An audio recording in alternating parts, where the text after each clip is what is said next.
Welcome to Morning Vacant. Minutes. We've got myself, Michael Burgio, Mark Novak. Vacant, to be vacant or not to be vacant.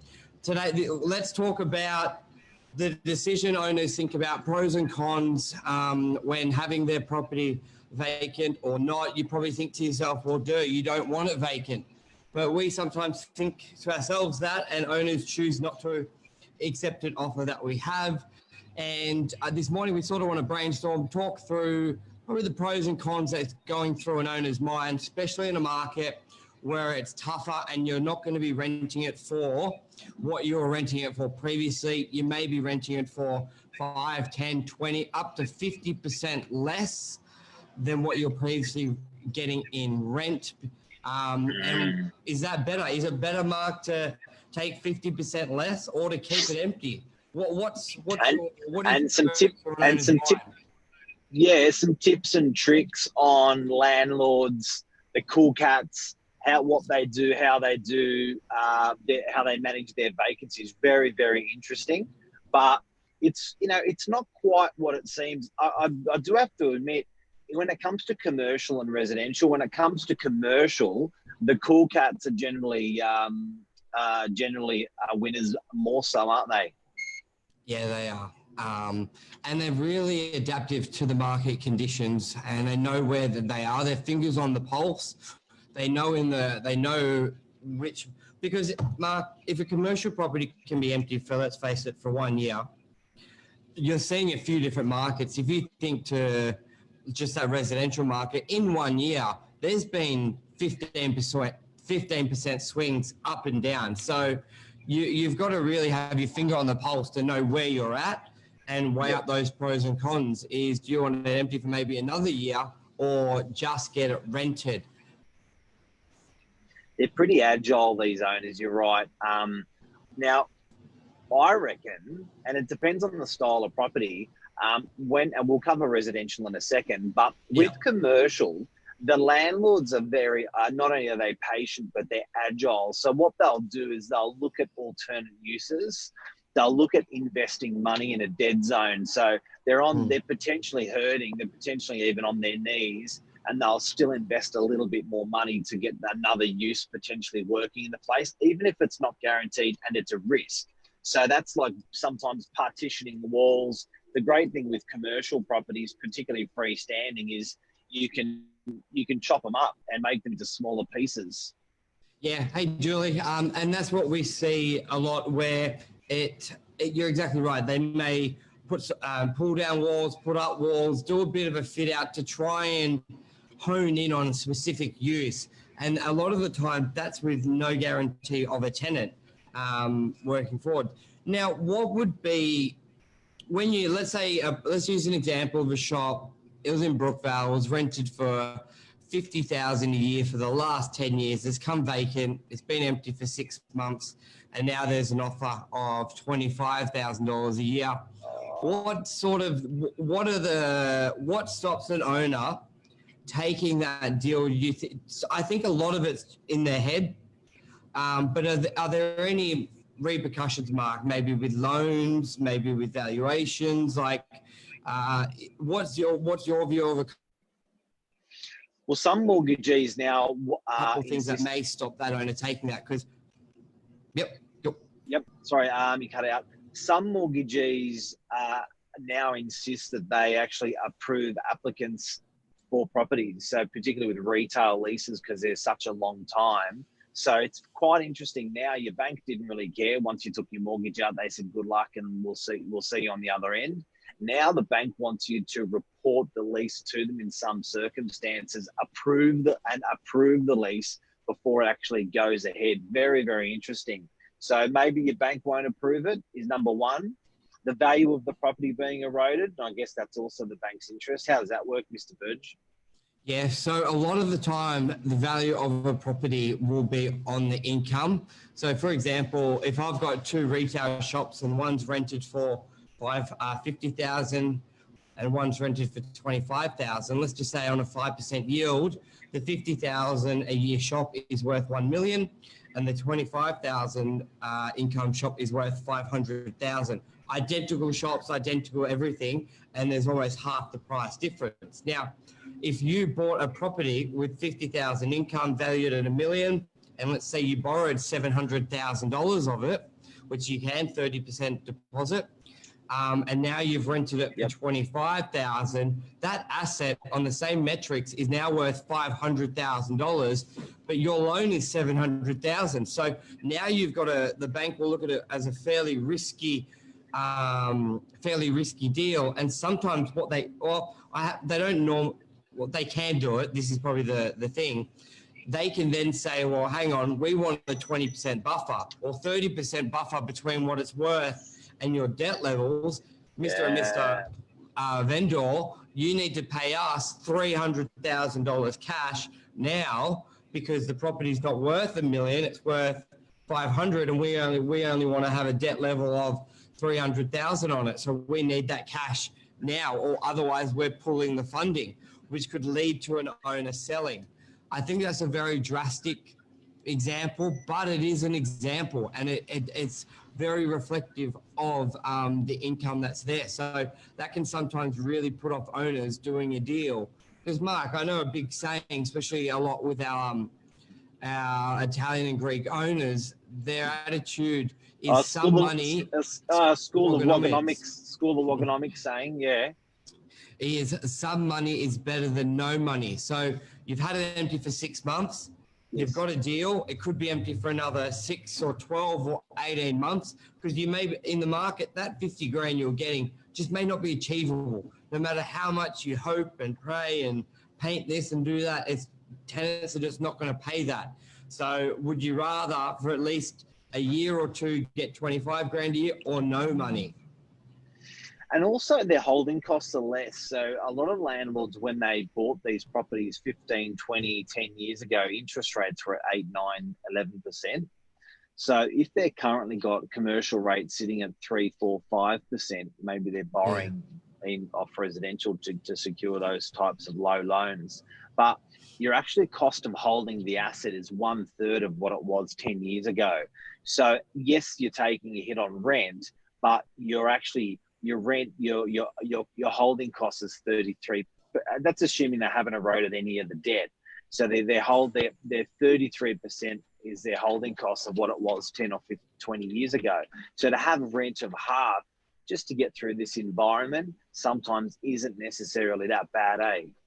Yeah, it's a good point. So when I'm advising clients, it's like with that example, I do ask them, and you've got to have a really good relationship with your owners, because I basically say, one, would you be looking to sell in the next, let's say the lease is 3 years, would you be looking to sell in the next 3 to 5 years?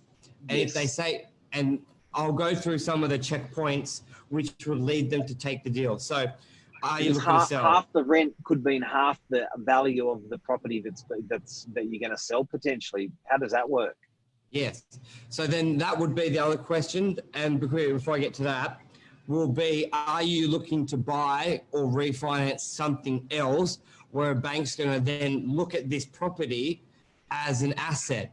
Because if you're going to go, well, I was going to refinance and then buy a family home, then the bank's going to go, well, let's look at your assets, and they're going to go in, they're not going to look at what you bought it for.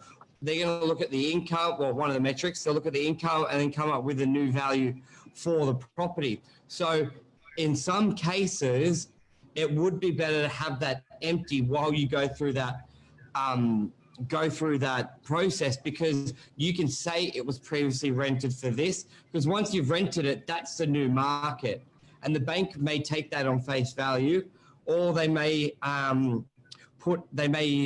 assess a rental value to go have a look. But if there hasn't been a deal for 6 months, a lot of the time they will just take the old rent. So sometimes having it vacant is better in that circumstance. That's interesting. Who would have thought having a property vacant is a good thing? But in the big picture of financing and stuff like that, maybe I can see that. Another thing that landlords are doing rather than having it vacant is they're doing very low rents, like pigeon. What do you call that? Popcorn rent, aren't they? Or popcorn rents. Popcorn They're popcorn.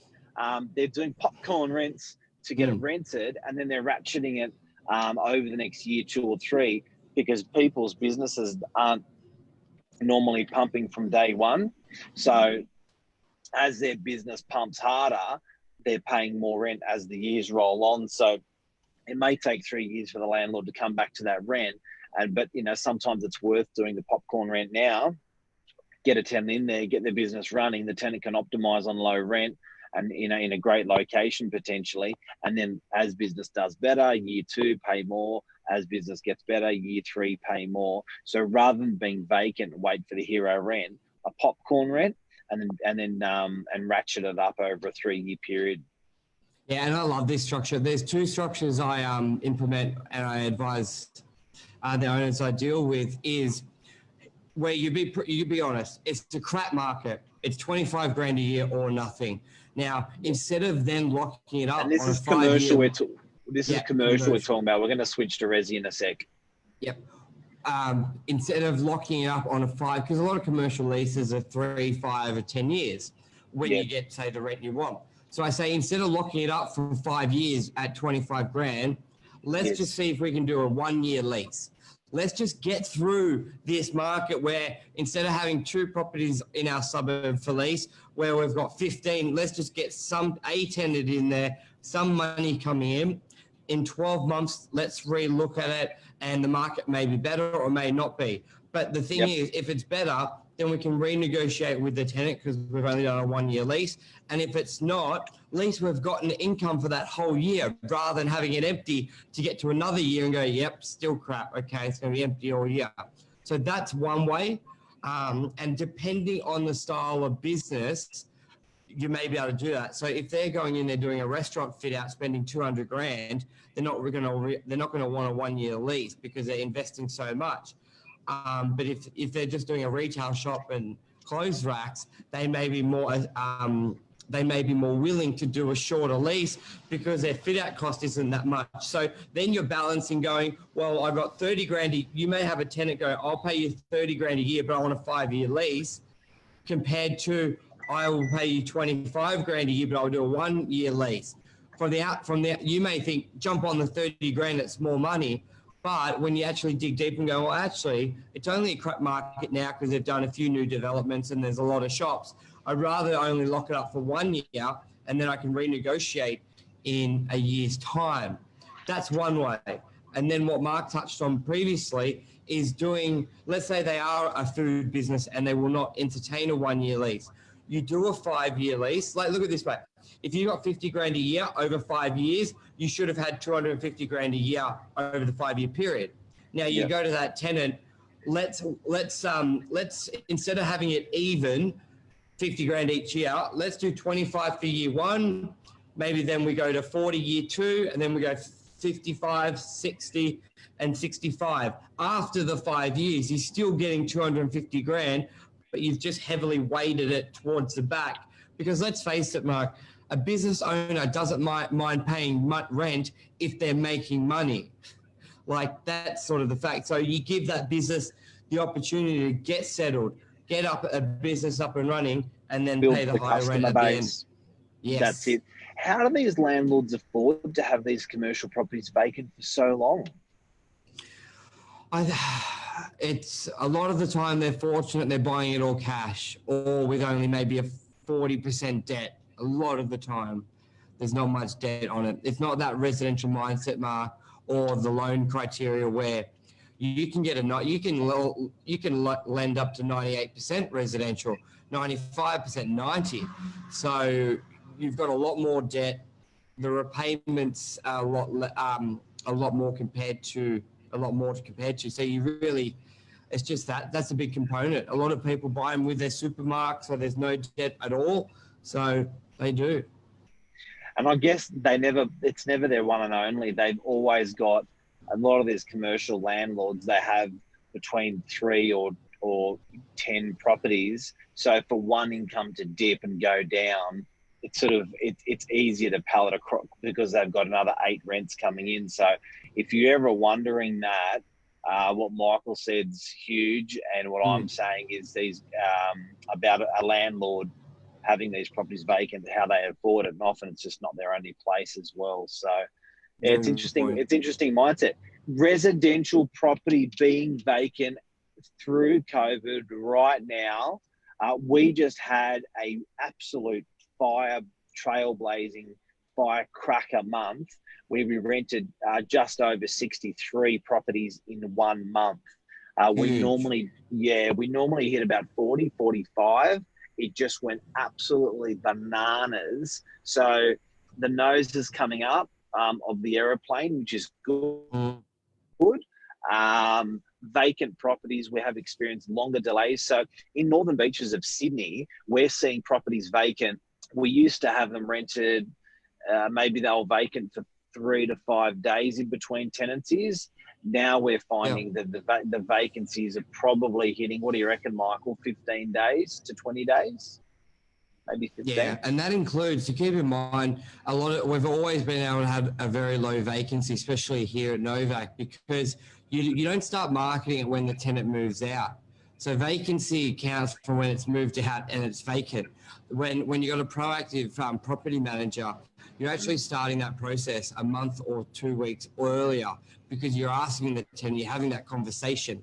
So the vacancy period is really low. I find a lot of people, they sit on their hands, keys get brought back, and they're, all right, now let's start to find a tenant.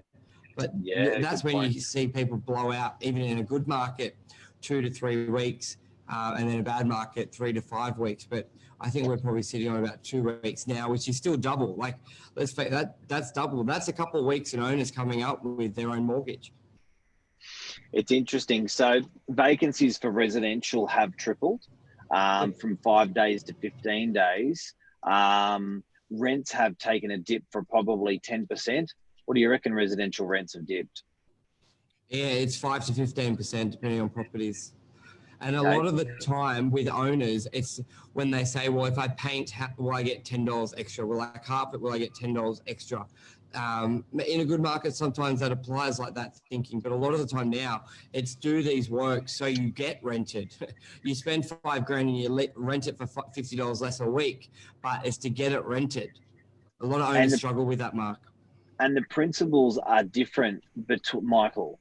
The principles are different between residential and commercial vacancy. They're like polar opposites, aren't they? Tell me about it. Tell me how. Oh, thank you, Mike. Oh, thank you. Enlighten me.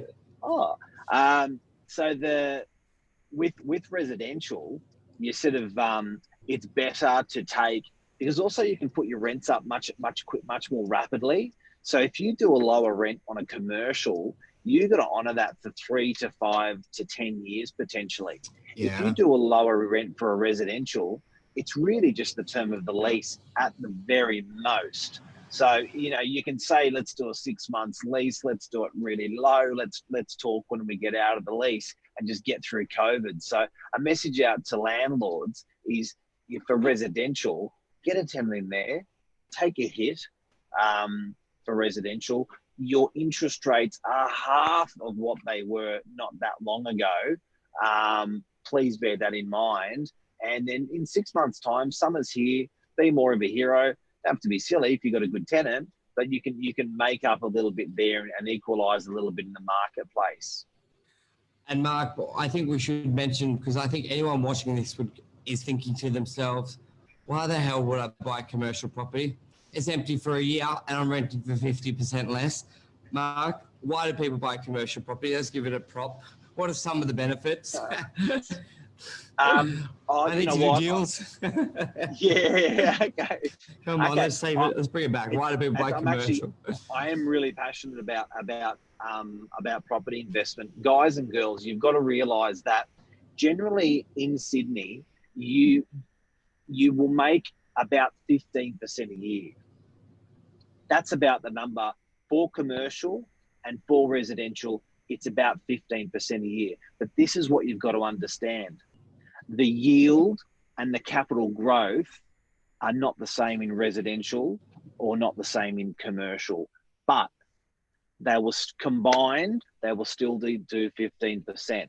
So commercial, you may do a 6 or 7% return on rent a year, but you may do a 6 or 7%, 8% on capital growth. Not as much capital growth, because you're getting it on a yearly basis. You're getting that money coming in. With residential, you may only get a 3 or 4%, 5% return coming in, but you'll get a 10 or 11% in capital growth per year. Now, guys, if anyone's doubting those figures, these figures have been going on for about 50, 60 years now. Every single year, every single decade, that's how it rolls. And I don't think that that's going to change. That's why you buy.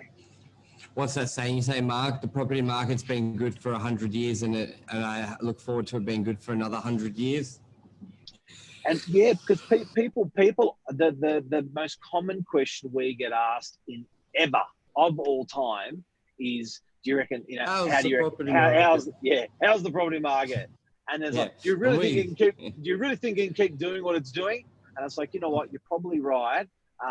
It's done really, really well the last 100 years, and it's going to do probably pretty well over the next 100 years. So at the end of it's a long game. But you don't go and spend all that money on stamp duty, 40 grand on $1 million property on stamp duty, or selling to buy and 20 grand on a real estate agent.